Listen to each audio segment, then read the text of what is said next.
Welcome back on reserve IAS academy.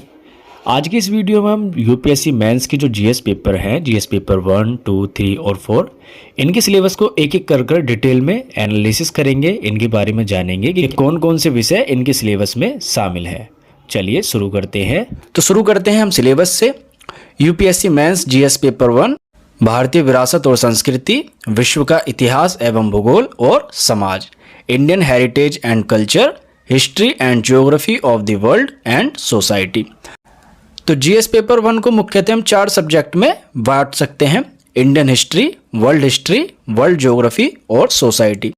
तो जो Indian history होती है इसे हम जानते हैं कि 3 पार्ट में कवर करते हैं: एंशिएंट, मिडीवियल और मॉडर्न हिस्ट्री। तो जो इंडियन हिस्ट्री का एंशिएंट और मिडीवियल पार्ट है इसमें तो हम मुख्यतः कल्चर एंड हेरिटेज ही पढ़ेंगे, और जो मॉडर्न पार्ट है उसमें हम जो फ्रीडम स्ट्रगल था, उसकी मुख्य घटनाएं थे, व्यक्तित्व थे, मुद्दे थे, विचार थे, उन सबको जानेंगे। फिर है जो इसमें वर्ल्ड हिस्ट्री है, उसमें औद्योगिक क्रांति यानी जो इंडस्ट्रियल रेवोल्यूशन हुआ था आपका ब्रिटेन में, इंग्लैंड में, वर्ल्ड वॉर, उपनिवेशवाद है ना, अनौपनिवेशवाद यानी कि कोलोनाइजेशन और डीकोलोनाइजेशन जो है। फिर वर्ल्ड ज्योग्राफी, तो वर्ल्ड ज्योग्राफी में हमें फिजिकल ज्योग्राफी और ह्यूमन ज्योग्राफी दोनों को कवर करना है। और उसके बाद है सोसाइटी। इस तरीके से मुख्य तौर पर इसमें 4 विषय बनते हैं। अब हम 1 बाय 1 सिलेबस में दिए गए टॉपिक्स को जानेंगे, ठीक है। तो पहला टॉपिक है भारतीय संस्कृति में प्राचीन काल से आधुनिक काल तक के कला के रूप, साहित्य और वास्तुकला के मुख्य पहलू शामिल होंगे। यानी आपके आर्ट फॉर्म्स, लिटरेचर, आर्किटेक्चर, ये सब जो है इस पहले टॉपिक में आपको कवर करने हैं, प्राचीन काल से आधुनिक काल तक, ठीक है। फिर दूसरा है 18वीं सदी के लगभग मध्य से लेकर वर्तमान समय तक का आधुनिक भारतीय इतिहास, महत्वपूर्ण घटनाएं, व्यक्तित्व और मुद्दे। तो इसमें टाइम पीरियड भी दिया गया है कि आपको आधुनिक भारतीय इतिहास कब से पढ़ना है, 18वीं सदी के लगभग मध्य से, यानी कि आप कह सकते हैं 1750 से, जब प्लासी का जो युद्ध है, जो उसकी घटना हुई थी, तो वहाँ से लेकर आपको वर्तमान समय तक आधुनिक भारतीय इतिहास पढ़ना है, उसकी महत्वपूर्ण घटनाएं पढ़नी है, जो मुख्य व्यक्तित्व हैं उन्हें पढ़ना है, और जो मुद्दे हैं, इशू हैं, उन्हें पढ़ना है। फिर नेक्स्ट टॉपिक है आपका स्वतंत्रता संग्राम और इसके विभिन्न चरण और देश के विभिन्न भागों में इसमें अपना योगदान देने वाले महत्वपूर्ण व्यक्ति और उनका योगदान। इन टॉपिकों से क्वेश्चन बनते हैं। फिर नेक्स्ट टॉपिक है स्वतंत्रता के पश्चात देश के अंदर एकीकरण और पुनर्गठन। जो ये आपका पोस्ट इंडिपेंडेंस का टॉपिक है, यानी कि जब भारत आज़ाद हो गया तो उसके बाद जो देश में रियासतों में बटा हुआ था तो कैसे इसका एकीकरण हुआ, पुनर्गठन हुआ, कौन कौन से आयोग उसके लिए गठित किए गए, तो ये सब जो हुआ ये इसमें आता है। फिर नेक्स्ट टॉपिक है आपका विश्व के इतिहास में 18वीं सदी की घटनाएं, जैसे औद्योगिक क्रांति, ये जो आपका इंडस्ट्रियल रेवोल्यूशन था जो आपका इंग्लैंड में हुआ, विश्व युद्ध यानी वर्ल्ड वॉर, जो आपकी फर्स्ट वर्ल्ड वॉर और सेकंड वर्ल्ड वॉर थी, वो दोनों इसमें कवर करनी है। तो फर्स्ट वर्ल्ड वॉर आपकी 1914 से 1919 तक चली थी, और सेकंड वर्ल्ड वॉर 1939 से 1945 तक चली थी, ठीक है। तो ये वर्ल्ड वॉर। और राष्ट्रीय सीमाओं का पुनः सीमांकन, उपनिवेशवाद की समाप्ति यानी कोलोनाइजेशन और डीकोलोनाइजेशन, और इसके साथ ही राजनीतिक दर्शन शास्त्र भी आपको विश्व इतिहास में पढ़ने हैं, जैसे साम्यवाद, पूंजीवाद, समाजवाद आदि इसमें शामिल होंगे, ठीक है। जो राजनीतिक दर्शन शास्त्र हैं, पॉलिटिकल फिलॉसफी है, वो भी वर्ल्ड हिस्ट्री में ही आपको कवर करनी है। वो साम्यवाद जो कम्युनिज्म है, पूंजीवाद, कैपिटलिज्म, समाजवाद, सोशलिज्म, ये जो शामिल है ये इसमें शामिल होंगे, और उनके रूप और समाज पर उनका प्रभाव। फिर नेक्स्ट है भारतीय समाज की मुख्य विशेषताएं और भारत की विविधता। तो जो सिलेबस में टॉपिक हैं इन्हें 1 बाय 1 में कवर करने की भी कोशिश करूंगा। इन पे एक एक करके मैं लेक्चर लाता रहूँगा। तो अच्छा होगा कि आप चैनल को सब्सक्राइब कर दें और चैनल के साथ जुड़े रहें। फिर नेक्स्ट टॉपिक है महिलाओं की भूमिका और महिला संगठन, जनसंख्या एवं संबंध मुद्दे, गरीबी और विकासात्मक विषय, शहरीकरण, उनकी समस्याएं और उनके रक्षोपाय, ठीक है। इसके बाद नेक्स्ट है भारतीय समाज पर भूमंडलीकरण के प्रभाव। तो भारतीय समाज पर ग्लोबलाइजेशन के क्या क्या इफेक्ट हुए हैं वो भी हमें कवर करने हैं इस सिलेबस में। फिर नेक्स्ट है सामाजिक सशक्तिकरण यानी कि सोशल एम्पावरमेंट, संप्रदायवाद, क्षेत्रवाद और धर्मनिरपेक्षता। तो ये जो है ये भी मुद्दे लगभग करंट के टॉपिक हैं। क्षेत्रवाद जैसे विभिन्न राज्य समय समय पर अपने लिए विशेष अधिकारों की मांग करते हैं। जम्मू कश्मीर का मुद्दा भी शांत हुआ है, ठीक है, इस प्रकार। और धर्मनिरपेक्षता जो सेकुलर है वो भी भारत में चर्चा का विषय बना रहता है। इसके बाद नेक्स्ट टॉपिक है हमारा विश्व के भौतिक भूगोल की मुख्य विशेषताएं। तो विश्व के भौतिक भूगोल की मुख्य विशेषताएं, उसमें हम लैंड फॉर्म्स, क्लाइमेट, इन सबको पढ़ते हैं, ठीक है। फिर है नेक्स्ट है विश्व भर के मुख्य प्राकृतिक संसाधनों का वितरण। तो ये भी ज्योग्राफी का ही हिस्सा है। तो विश्व भर के मुख्य प्राकृतिक संसाधनों का वितरण और दक्षिण एशिया और भारतीय उपमहाद्वीप को शामिल करते हुए विश्व के विभिन्न भागों में प्राथमिक, द्वितीयक और तृतीयक क्षेत्रों के उद्योगों को स्थापित करने के लिए जिम्मेदार कारक। जैसे द्वितीयक क्षेत्र में आपके उद्योग आते हैं, तो उद्योग जो हैं ये आपके जो पश्चिमी देश हैं उनमें ही क्यों विकसित हुए। प्राथमिक क्षेत्र जो भारत हैं या जो घनी जनसंख्या वाले देश है वहीं क्यों ये विकसित हुए, तो इनके क्या क्या कारक हैं वो आपको। और फिर तृतीयक क्षेत्र जो सेवाओं के क्षेत्र है वो पश्चिमी देशों में इनका विकास हुआ, तो ऐसा क्यों है, इनके क्या कारक हैं वो हमें यहाँ पढ़ने हैं। फिर हमारा अगला है और लास्ट है जिसमें हमें पढ़ना है भूकंप, सुनामी, ज्वालामुखी हलचल, चक्रवात आदि जैसी महत्वपूर्ण भूभौतिकीय घटनाएं, भूगोलीय विशेषताएं और उनके स्थान, अति महत्वपूर्ण भूगोलीय विशेषताएं और वनस्पति एवं प्राणी जगत में परिवर्तन और इस प्रकार के परिवर्तनों के प्रभाव। तो ये हमारा ज्योग्राफी और एनवायरनमेंट दोनों से रिलेट ये आखिरी इसमें सिलेबस में टॉपिक है, ठीक है, जिसमें हमें भूकंप, सुनामी इन सब के बारे में पढ़ना है और जो वनस्पति और प्राणी जगत में परिवर्तन हो रहे हैं वो क्या हैं और उनके क्या क्या प्रभाव हैं वो सब हमें जानने हैं, ठीक है। तो ये था पेपर का सिलेबस। अब हम इस पेपर का जो फॉर्मेट है उसके बारे में जानेंगे। जैसा कि हमें पता है कि यह कुल 250 अंक का होता है और ये सब्जेक्टिव होता है, यानी इसमें आंसर लिखने होते हैं। इस पेपर में लगभग 20 क्वेश्चन पूछे जाते हैं हर बार, जिनमें कुछ 10 नंबर के होते हैं और कुछ 15 नंबर के होते हैं। 10 नंबर के क्वेश्चन में आपको आंसर लगभग 150 शब्दों में लिखना होता है, वहीं जो 15 नंबर के क्वेश्चन होते हैं उनमें आपको अपना आंसर लगभग 250 शब्दों में लिखना होता है। और इस पूरे पेपर को करने के लिए आपको 3 घंटे का समय मिलता है।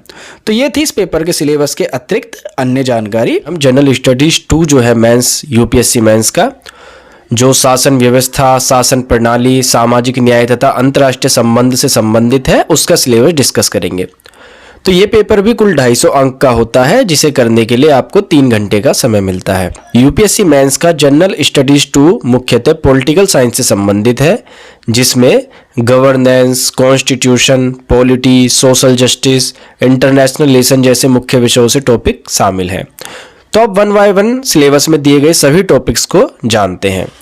तो पहला है भारतीय संविधान, ऐतिहासिक आधार और विकास, उसकी विशेषताएं, उसमें संशोधन, उसके महत्वपूर्ण प्रावधान और उसकी बुनियादी संरचना। तो भारतीय संविधान का ऐतिहासिक आधार और विकास जो है उसमें तो हम यही पढ़ते हैं रेगुलेटिंग एक्ट जो है 1773 से, और जो स्वतंत्रता अधिनियम है 1947 तक, ये जितने भी एक्ट हैं। उसके अलावा जो हमारी संविधान सभा थी, जो उद्देश्य प्रस्ताव था, ये सब हम इसके अंतर्गत पढ़ते हैं। बात करें संविधान की विशेषता है, उसकी फीचर्स क्या है, तो हम जानते हैं कि भारत का जो संविधान है ये विश्व का सबसे बड़ा लिखित संविधान है। यह इसकी एक विशेषता है।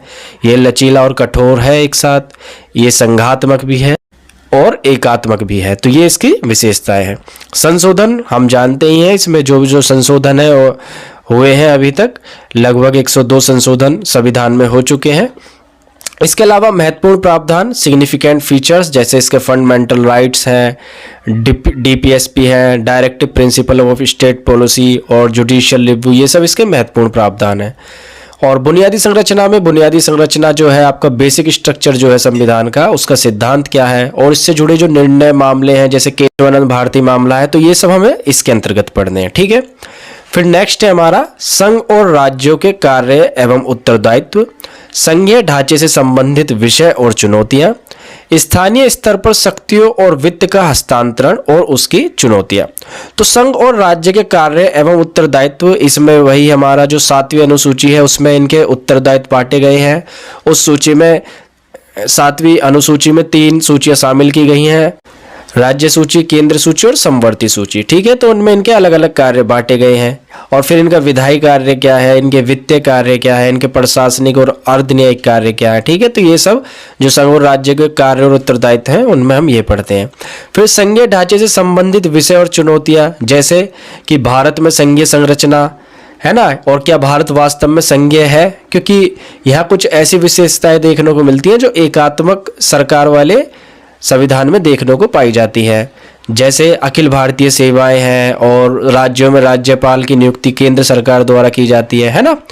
और फिर केंद्र राज्य संबंध में इसी में संघीय ढांचे से संबंधित विषय और चुनौतियों में ही हम केंद्र राज्य संबंध पढ़ते हैं, अंतर्राज्य संबंध पढ़ते हैं। ठीक है, फिर हम इसमें यह स्थानीय स्तर पर शक्तियों और वित्त का हस्तांतरण और उसकी चुनौतियां।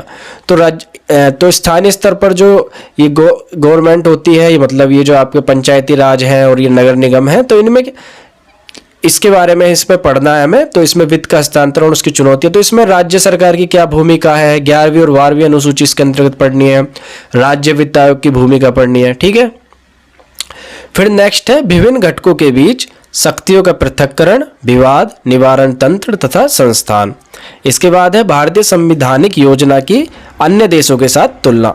यहाँ हम अपने भारतीय संविधान की, अमेरिका के संविधान, ब्रिटेन के संविधान, यहाँ से हमने प्रावधान लिए हैं, कनाडा से के संविधान से प्रावधान लिए हैं अपने संविधान में, लेकिन इनसे हमारी क्या अलग कुछ खास विशेषताएं हैं और उन विशेषताओं का अपनाने के बावजूद भी कैसे भारत का जो संविधान है वो अपनी प्रवृत्ति में मौलिक है, तो ये सब हम इसमें पढ़ते हैं। ठीक है, इसके बाद है संसद और राज्य विधायिका, उसकी संरचना, कार्य संचालन, शक्तियां एवं विशेषाधिकार और इनसे उत्पन्न होने वाले विषय। तो यहाँ हम संसद और राज्य विधायिका के बारे में सब कुछ पढ़ेंगे। फिर नेक्स्ट टॉपिक है कार्यपालिका और न्यायपालिका की संरचना, संगठन और कार्य सरकार के मंत्रालय एवं विभाग, प्रभावक समूह और औपचारिक अनौपचारिक संघ तथा शासन प्रणाली में उनकी भूमिका। तो कार्यपालिका जो हमारी प्रधानमंत्री मंत्रिपरिषद है, ये इनकी संरचना क्या है, और राष्ट्रपति भी एक कार्यपालिका के अंतर्गत ही माने जाते हैं। और न्यायपालिका की संरचना तो ये हम, ठीक है, इसमें न्यायपालिका जो हमारी पहले सुप्रीम कोर्ट है, उसके बाद फिर हाई कोर्ट, फिर ये डिस्ट्रिक्ट कोर्ट, इस तरीके से पूरी एक संरचना है, तो वो सब हम यहाँ पढ़ेंगे। इसके बाद है जन प्रतिनिधित्व अधिनियम की मुख्य विशेषताएं, जिस अधिनियम के तहत ये हमारे एमपी विधायक ये सब चुने जाते हैं, उसकी क्या कुछ मुख्य विशेषताएं हैं। फिर इसके बाद है विभिन्न संवैधानिक पदों पर नियुक्ति और विभिन्न संवैधानिक निकायों की शक्तियां, कार्य और उत्तरदायित्व। तो ये संवैधानिक पद कौन कौन से हैं, ठीक है, राष्ट्रपति, प्रधानमंत्री और सुप्रीम कोर्ट के जज, और इसके अलावा ठीक है जितने भी संवैधानिक पद हैं जिनका वर्णन संविधान में दिया गया, और संवैधानिक निकायों की शक्तियां, कार्य और उत्तरदायित्व। तो संवैधानिक निकाय ये जो कॉन्स्टिट्यूशनल बॉडीज हैं, ठीक है, उन सब की शक्तियां क्या है, कार्य क्या है और उत्तरदायित्व उनके क्या क्या है। फिर है सांविधिक, विनियामक और विभिन्न अर्धन्यायिक निकाय। जो निकाय संवैधानिक नहीं है लेकिन विधि द्वारा या फिर नियम द्वारा बनाए गए हैं, उनके बारे में भी हमें पढ़ना है। जैसे आपका मानव अधिकार आयोग संवैधानिक निकाय नहीं है लेकिन सांविधिक निकाय है, ठीक है। फिर है सरकारी नीतियों और विभिन्न क्षेत्रों में विकास के लिए हस्तक्षेप और उनके अभिकल्पन तथा कार्यान्वयन के कारण उत्पन्न विषय। इसके बाद है विकास प्रक्रिया तथा विकास, उद्योग, गैर सरकारी संगठनों, स्वयं सहायता समूहों, विभिन्न समूहों और संघ दानकर्ताओं, लोकोपकारी संस्थाओं, संस्थागत एवं अन्य पक्षों की भूमिका। फिर इसके बाद है केंद्र एवं राज्यों द्वारा जनसंख्या के अति संवेदनशील वर्गों के लिए कल्याणकारी योजनाएं और इन योजनाओं का कार्य निष्पादन। इन अति संवेदनशील वर्गों की रक्षा एवं बेहतरी के लिए गठित तंत्र, विधि, संस्थान एवं निकाय। तो जो संवेदनशील वर्ग हैं, विकलांग समूह है या फिर आपका जनजातीय लोग हैं, ठीक है, इनके लिए क्या कुछ केंद्र सरकार ने कल्याणकारी योजनाएं बनाई हैं, और ठीक है, और ये सब हमें योजनाओं को इसके अंतर्गत पढ़ना है ऐसी। फिर है स्वास्थ्य शिक्षा, मानव संसाधनों से संबंधित सामाजिक क्षेत्र, सेवाओं के विकास और प्रबंधन से संबंधित विषय। इसके बाद है गरीबी और भूख से संबंधित विषय। फिर है शासन व्यवस्था, पारदर्शिता और जवाबदेही के महत्वपूर्ण पक्ष, ई गवर्नेंस अनुप्रयोग, ये जो आपका ई गवर्नेंस है उसकी क्या कुछ एप्लीकेशंस है, उसकी मॉडल, सफलताएं, क्या सीमाएं हैं और उसकी क्या क्या संभावनाएं हैं आगे, वो भी। नागरिक चार्टर, पारदर्शिता एवं जवाबदेही और संस्थागत तथा अन्य उपाय। बाद है लोकतंत्र में सिविल सेवाओं की भूमिका। तो ये जो सिविल सेवाएं हैं, आईएएस, आईपीएस, तो इनकी क्या कुछ भूमिका है लोकतंत्र में, वो हमें इसमें पढ़नी है। फिर है भारत एवं इसके पड़ोसी संबंध। तो यहाँ अब इंटरनेशनल रिलेशंस पर आ जाते हैं। तो भारत के इसके पड़ोसी देशों से कैसे संबंध है, ठीक है, हमें पता है हमारे चीन और पाकिस्तान के साथ संबंध थोड़े इतने अच्छे नहीं रहते, जबकि भूटान, ठीक है, नेपाल, इनके साथ संबंध थोड़े बेहतर होते हैं। तो इस तरीके से हमें इनके संबंध बताने हैं। फिर नेक्स्ट है द्विपक्षीय, क्षेत्रीय और वैश्विक समूहों और भारत से संबंधित और अथवा भारत के हितों को प्रभावित करने वाले जो करार हैं। तो द्विपक्षीय जैसे भारत और दो देशों के बीच में जो करार हुए हैं। फिर क्षेत्रीय जैसे आपका सार्क है, ये एक क्षेत्रीय समूह है। और वैश्विक समूह हमारा G20 हुआ, ये एक वैश्विक समूह है। तो इनसे संबंधित क्या कुछ करार है और भारत के हितों को कैसे प्रभावित करते हैं ना। भारत के हितों, भारतीय परिदृश्यों पर विकसित तथा विकासशील देशों की नीतियां तथा राजनीति का प्रभाव। फिर है हमारा नेक्स्ट या आखिरी है कि महत्वपूर्ण अंतर्राष्ट्रीय संस्थान कौन कौन से हैं। जैसे आपका यूएन है ना, WTO है, ये सब जो संस्थान है, संस्थाएं और मंच तथा उनकी संरचना और उनके अधिदेश, ठीक है, इन सब के बारे में हमें पढ़ना है। और भारत से इनके क्या कुछ करार है, कंसेप्ट है, वो सब भी हम इसके अंतर्गत पढ़ने हैं। तो ये था हमारा जनरल स्टडीज पेपर 2 का सिलेबस। यूपीएससी मेंस के जनरल स्टडीज पेपर 3 का सिलेबस डिस्कस करेंगे, जिसमें technology, economic development, biodiversity, environment, security और डिजास्टर मैनेजमेंट से टॉपिक शामिल हैं।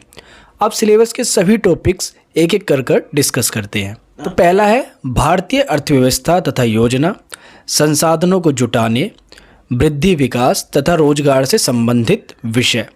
तो जो भारतीय अर्थव्यवस्था तथा योजना है, तो हमें इसमें पढ़ना है योजना का क्या अर्थ है, आर्थिक विकास में योजना की क्या आवश्यकता है, योजना के क्या उद्देश्य हैं, ठीक है, और भारतीय योजनाओं का क्या इतिहास है। ये जो पंचवर्षीय योजनाएं अपनाई जाती थी, कब से अपनाई, तो ये क्या इतिहास है इसका, और योजना की क्या उपलब्धियां रहीं, क्या कमियां रहीं। इसके अलावा फिर ये नीति आयोग बनाया गया योजना आयोग की जगह, तो नीति आयोग और योजना आयोग में क्या अंतर है। तो इस प्रकार से हम इस वाले टॉपिक को कवर कर सकते हैं। फिर इसी में है संसाधनों को जुटाने से संबंधित मुद्दे क्या हैं। तो इसमें हम पढ़ेंगे संसाधनों के प्रकार क्या हैं, टाइप्स क्या हैं संसाधनों के, संसाधन होते क्या हैं, और संसाधनों के टाइप जैसे वित्तीय, मानवीय, प्राकृतिक, है ना, और संसाधन को जुटाने की आवश्यकता क्या है, इससे जुड़ी चुनौतियां क्या हैं। फिर बचत और निवेश की क्या भूमिका है इसमें, है ना, बैंकिंग क्षेत्र, पूंजी बाजार, एफडीआई से भी हम संसाधन जुटाते हैं, बाहर से फॉरेन डायरेक्ट इन्वेस्टमेंट के जरिए जो धन आता है, तो उसके जरिए भी संसाधन बढ़ता है, ठीक है। फिर इसके बाद है वृद्धि एवं विकास, उससे संबंधित मुद्दे क्या है। तो इसमें हम इसका अर्थ पढ़ते हैं कि वृद्धि और विकास है क्या, और वृद्धि एवं विकास में अंतर क्या है, इनके निर्धारक क्या हैं, संतुलित और असंतुलित विकास क्या होता है। फिर जो विकास के दृष्टिकोण है कि बाजार आधारित विकास होना चाहिए या फिर उसमें राज्य की भूमिका होनी चाहिए, या फिर मिश्रित होना चाहिए, राज्य और विकास बाजार दोनों के द्वारा, है ना। फिर रोजगार से संबंधित विषय, तो इसमें इसकी हमें रोजगार के बारे में पढ़ना, इसकी प्रकृति, बाजार बनाम शहरी, औपचारिक बनाम अनौपचारिक रोजगार, ठीक। तो इस प्रकार ये वाले टॉपिक्स को हम कवर करेंगे। फिर नेक्स्ट है इसमें समावेशी विकास तथा इससे उत्पन्न विषय। तो समावेशी विकास जिसे हम इंग्लिश में इंक्लूसिव ग्रोथ कहते हैं, तो ये क्या है, व्हाट इज़ इंक्लूसिव ग्रोथ, है ना, इसके एलिमेंट्स क्या है, नीड क्या है इसकी इंक्लूसिव ग्रोथ की, और इसमें चैलेंजेस क्या हैं। तो आप जानते हो कि समावेशी विकास क्या होता है, जिसमें वर्तमान की ज़रूरतों को हम पूरा करते हैं, भविष्य की ज़रूरतों को संकट में डाले बिना, ठीक है। तो ये समावेशी विकास होता है, और इसके क्या एलिमेंट्स है, क्या इसकी ज़रूरत है, क्या इसमें चैलेंजेस हैं, है ना। तो फिर इसके बाद नेक्स्ट टॉपिक है हमारा सरकारी बजट। तो सरकारी बजट की आवश्यकता क्यों है, सरकारी बजट क्या है, पूरा इसके बारे में हमें पढ़ना है। फिर इसके कंपोनेंट्स क्या हैं, जैसे रिवेन्यू अकाउंट होता है, राजस्व खाता, कैपिटल अकाउंट, पूंजी खाता, है ना। फिर इसके मेजर्स ऑफ गवर्नमेंट डेफिसिट, तो revenue deficit, fiscal deficit, primary deficit, तो ये सब हम इसमें कवर करते हैं, ठीक है। फिर इसके बाद है मुख्य फसलें, देश के विभिन्न भागों में फसलों का पैटर्न, सिंचाई के विभिन्न प्रकार एवं सिंचाई प्रणाली, कृषि उत्पाद का भंडारण, परिवहन तथा विपणन, संबंधित विषय और बाधाएं, किसानों की सहायता के लिए ई प्रौद्योगिकी, ठीक है। इसके बाद नेक्स्ट है प्रत्यक्ष एवं अप्रत्यक्ष कृषि सहायता, तथा न्यूनतम समर्थन मूल्य जो MSP होता है, मिनिमम सपोर्टिंग प्राइस, उससे संबंधित क्या मुद्दे हैं। फिर जन वितरण प्रणाली, उसके उद्देश्य, कार्य, सीमाएं क्या हैं, सुधार क्या है उसमें हुए हैं। फिर बफर स्टॉक तथा खाद्य सुरक्षा संबंधी जो मुद्दे हैं, प्रौद्योगिकी मिशन, पशुपालन संबंधी अर्थशास्त्र, ये सब इसमें कवर होगा। उसके बाद नेक्स्ट है भारत में खाद्य प्रसंस्करण यानी कि जो फूड प्रोसेसिंग है एवं उससे संबंधित उद्योग, इस कार्य क्षेत्र का क्या महत्व है, स्थान, ऊपरी और नीचे की अपेक्षाएं, आपूर्ति श्रृंखला प्रबंधन, सप्लाई चेन मैनेजमेंट, ठीक है। इसके बाद नेक्स्ट है भारत में भूमि सुधार। तो भारत में भूमि सुधार, लैंड रिफॉर्म्स इन इंडिया, तो उसके क्या कारण थे कि भारत में भूमि सुधार करना पड़ा, इसके क्या इम्पैक्ट्स हुए और क्या क्या प्रॉब्लम्स आई इसके इम्प्लीमेंटेशन में, और कितना सक्सेस रहा लैंड रिफॉर्म, है ना, और इसमें क्या रिसेंट इनिशिएटिव क्या क्या अपनाए गए हैं भूमि सुधार में, तो वो सब हम इसमें पढ़ेंगे भूमि सुधार के अंतर्गत। फिर इसके बाद आता है उदारीकरण का अर्थव्यवस्था पर प्रभाव। तो ये जो लिबरलाइजेशन है इसका अर्थव्यवस्था पर क्या प्रभाव है, नेगेटिव है, पॉजिटिव है, औद्योगिक नीति में इससे क्या परिवर्तन हुए तथा औद्योगिक विकास पर इनका प्रभाव। इसके बाद है इंफ्रास्ट्रक्चर, ये जो बुनियादी ढांचा है उसमें हमें ऊर्जा, बंदरगाह, सड़क, विमानपत्तन, रेलवे आदि इन सबको कवर करना है। इसके बाद आता है फिर निवेश मॉडल, ठीक है, इन्वेस्टमेंट मॉडल्स जो हैं उनके बारे में। तो इसमें हम निवेश के बारे में ढंग से पढ़ते हैं, नीड्स फॉर इन्वेस्टमेंट, क्यों आवश्यकता है हमें इन्वेस्टमेंट की, इसके सोर्सेज क्या हो सकते हैं इन्वेस्टमेंट के, फिर टाइप्स ऑफ इन्वेस्टमेंट मॉडल क्या हो सकते हैं, जैसे डोमेस्टिक इन्वेस्टमेंट मॉडल होता है और फॉरेन इन्वेस्टमेंट मॉडल होता है। डोमेस्टिक इन्वेस्टमेंट मॉडल में public investment model, private investment model और PPP जो होता है, public private participation investment model. इसके अलावा जो फॉरेन इन्वेस्टमेंट मॉडल होता है उसमें FDI, FII ये सब आते हैं, ठीक है, तो ये सब इसमें हम पढ़ते हैं। इसके बाद फिर ये साइंस एंड टेक्नोलॉजी से है, विज्ञान एवं प्रौद्योगिकी विकास एवं अनुप्रयोग और रोजमर्रा के जीवन में इनका प्रभाव। तो ये ज़्यादातर ये वाले जो टॉपिक हैं करंट से रिलेट करते हैं। और फिर है विज्ञान एवं प्रौद्योगिकी यानी साइंस एंड टेक्नोलॉजी में भारत की क्या उपलब्धियां हैं, देशज रूप से प्रौद्योगिकी का विकास और नई प्रौद्योगिकी का विकास। फिर सूचना प्रौद्योगिकी, अंतरिक्ष, computer, robotics, nano technology, biotechnology और बौद्धिक संपदा अधिकारों से संबंधित विषयों के संबंध में जागरूकता। तो ये जो तीनों टॉपिक हैं ये साइंस एंड टेक्नोलॉजी से हैं। इसके बाद आता है संरक्षण, पर्यावरण, प्रदूषण और क्षरण, पर्यावरण प्रभाव का आकलन। फिर डिजास्टर मैनेजमेंट से है आपदा और आपदा प्रबंधन, विकास। और फिर ये आपका नेक्स्ट टॉपिक आपका सिक्योरिटी से है, विकास और फैलते उग्रवाद के बीच संबंध, आंतरिक सुरक्षा के लिए चुनौती उत्पन्न करने वाले शासन विरोधी तत्वों की भूमिका।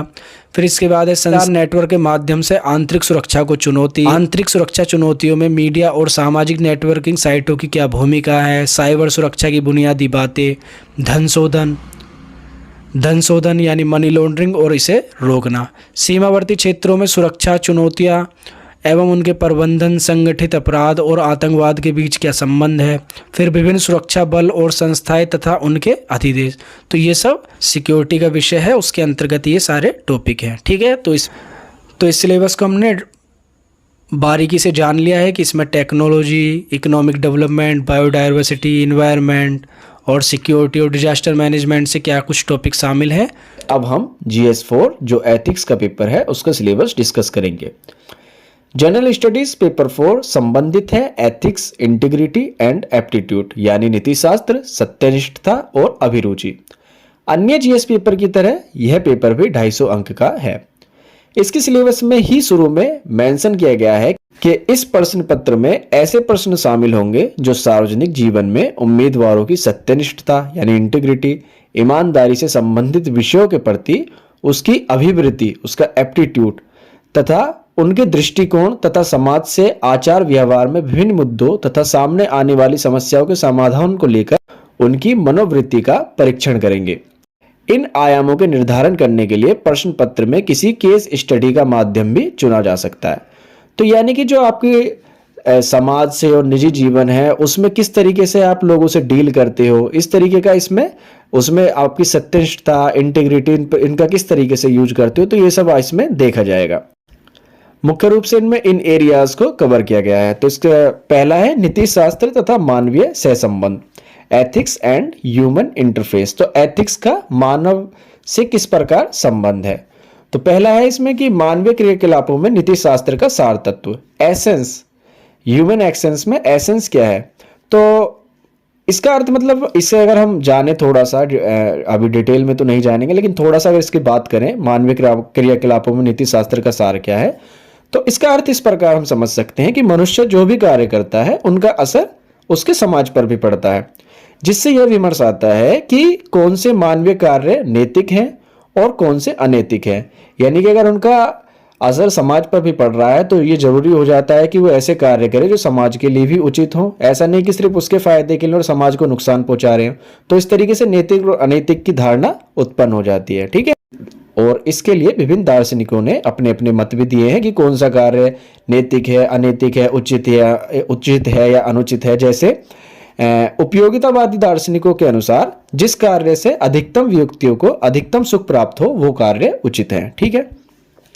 नेक्स्ट टॉपिक है इसमें मानवीय कृत्यों में नैतिकता के निर्धारक एवं परिणाम, determinants and consequences of ethics in human actions. तो जैसे कोई कार्य नैतिक है या अनैतिक है, इसके निर्धारक कौन कौन से हैं, कि हम किन आधारों पर कह सकते हैं कि कार्य नैतिक है या अनैतिक है। हम सब कार्य करते हैं, लेकिन कुछ ऐसे निर्धारक भी होने चाहिए, कुछ डिटर्मिनेंट्स होते हैं जिनके आधार पर हम कहते हैं कि नहीं ये कार्य तो अच्छा उचित नहीं है, नैतिक नहीं है, अनैतिक है ना। तो वो कौन कौन से डिटर्मिनेंट्स हो सकते हैं? तो जैसे क्या कार्य है, मतलब कार्य क्या कर रहा है, ये भी एक डिटर्मिनेंट्स हो सकता है। और इसके पीछे उसकी इंटेंशन क्या है, जैसे अगर कोई सैनिक है उसके हाथ में भी बंदूक है, कोई आतंकवादी है उसके हाथ में भी बंदूक है, लेकिन सैनिक के हाथ में बंदूक होना एक नैतिक कार्य है, जबकि किसी आतंकवादी के हाथ में बंदूक होना अनैतिक है। तो इनके जो इसके पीछे का जो नैतिकता और अनैतिकता का भाव है वो इनके इंटेंशन से आ रहा है, क्योंकि वो रक्षा के लिए खड़ा है और वो विनाश के लिए खड़ा है, ठीक है। और इसके अलावा क्या परिस्थितियां हैं, किन परिस्थितियों में इंसान वो कृत्य कर रहा है, वो भी नैतिक अनैतिक का एक डिटर्मिनेंट हो सकता है। और ये उस कार्य का क्या परिणाम है, अगर कार्य हमने कुछ गलत भी करा लेकिन उसका परिणाम अच्छा आ रहा है तो हम उसे कह सकते हैं हाँ ये नैतिक कार्य है। जैसे कोई अगर माँ चोरी कर लेती है तो चोरी करना तो एक गलत नैतिक अनुचित है हमारे समाज की परिभाषा में, लेकिन अगर उस चोरी के कारण उसके बच्चे का पेट भर रहा है, परिणाम में उसके बच्चे का पेट भर रहा है, तो हम इसे उचित कहेंगे, नैतिक कहेंगे, ठीक है। तो परिणाम क्या है, तो ये सब इसके डिटर्मिनेंट्स हो सकते हैं।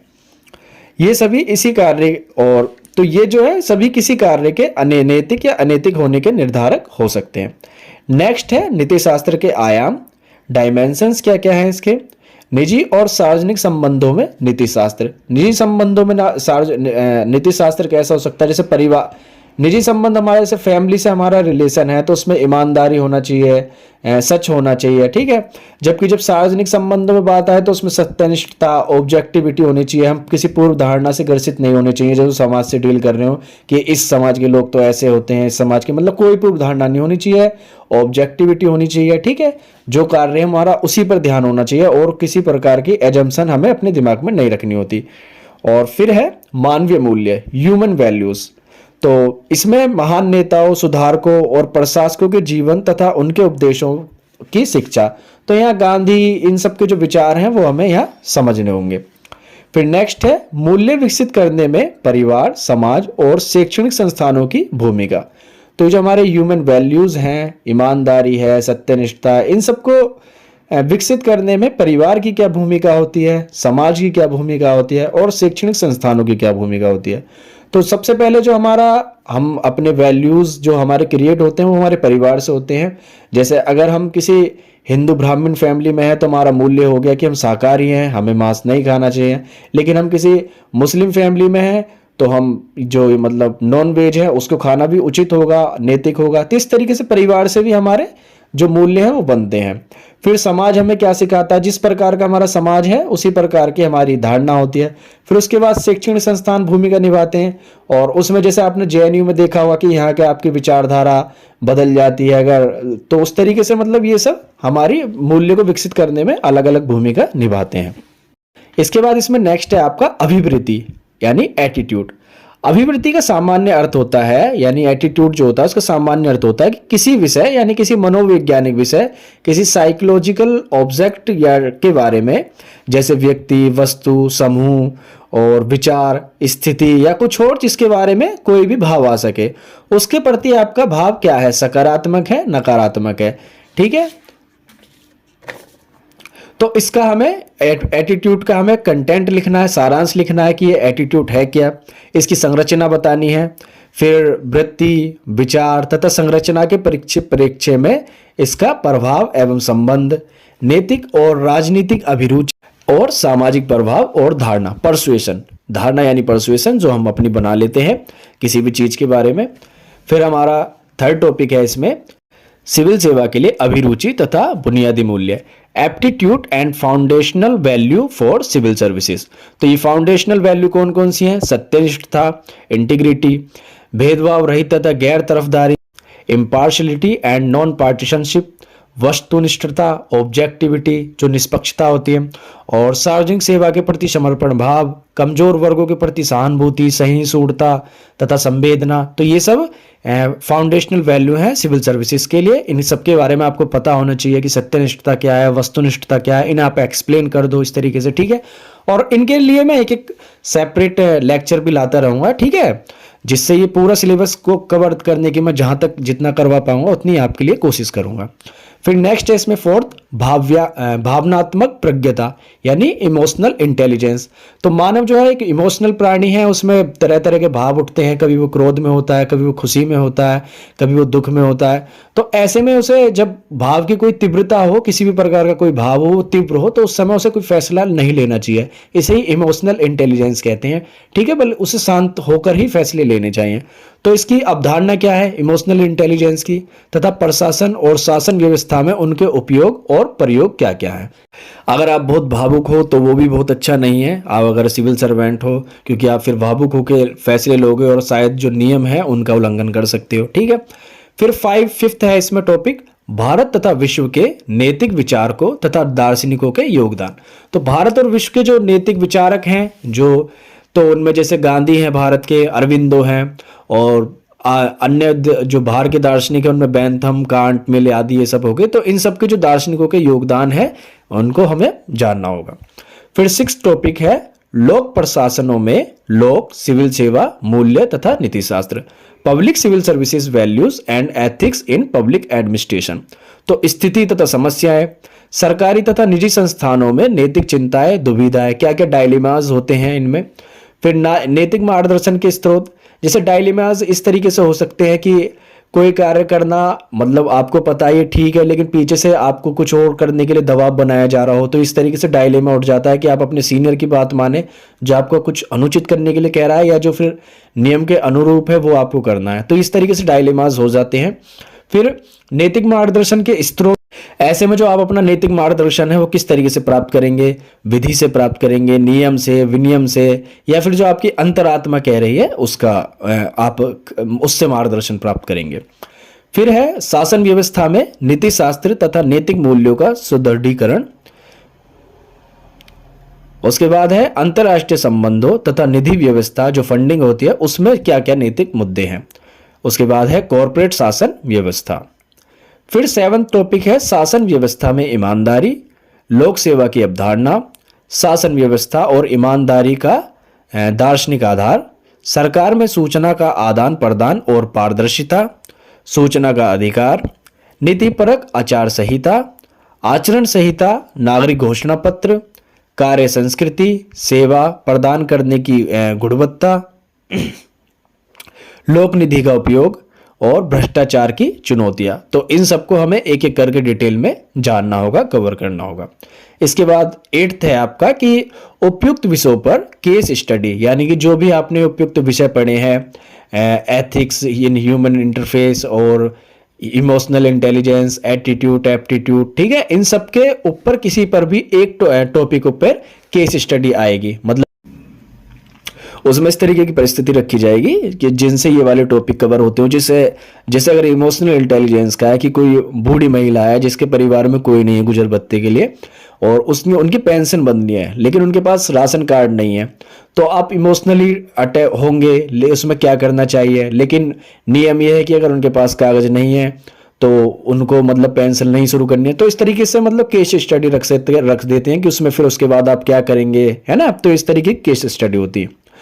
तो ये किसी भी टॉपिक पर केस स्टडी आती है, और केस स्टडी इसमें बहुत अच्छी, अगर आप उन्हें समझ जाते हो पढ़ के, तो बहुत अच्छे नंबर दिलवाने में भी योगदान करती है।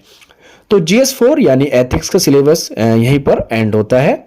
इस तरह हमने GS1, 2, 3 एवं 4 सभी के सिलेबस को एक एक करके जान लिया है। अगर आपका कोई क्वेश्चन है तो कमेंट करके पूछ सकते हैं। इसके अलावा फीडबैक भी दे सकते हैं। चैनल पर पहली बार हैं तो इसे सब्सक्राइब जरूर कर दें। धन्यवाद।